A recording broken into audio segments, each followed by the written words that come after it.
আজ হঠাৎ শারীরিক অসুস্থতা নিয়ে আশঙ্কাজনক অবস্থায় আইএলএস হাসপাতালে ভর্তি হন ৭ রামনগর বিধানসভার কেন্দ্রের বিধায়ক সুরজিৎ দত্ত।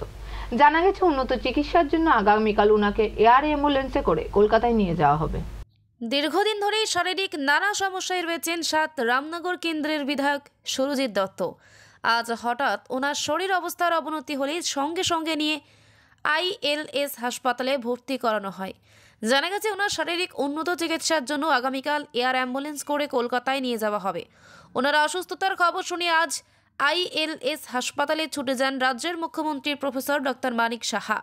এরপর হাসপাতালে গিয়ে ওনার শারীরিক অবস্থার খোঁজ খবর নেন মেয়র দীপক মজুমদার এবং কেন্দ্রীয় প্রতিমন্ত্রী প্রতিমা ভৌমিক। এছাড়াও বিরোধী দলের নেতা অনিমেষ দেববর্মা এবং বিজেপি দলের একাধিক নেতা বিধায়কেরাও হাসপাতালে গিয়ে বিধায়ক সুরজিৎ দত্তের স্বাস্থ্যের খোঁজ খবর নেন।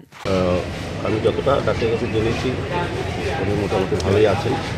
ওনাকে উন্নত চিকিৎসার জন্য হয়তো আগামীকালকে বাইরে নিয়ে যাওয়া হবে। স্বাভাবিকভাবে ওনার সুস্বাস্থ্য কামনা করি।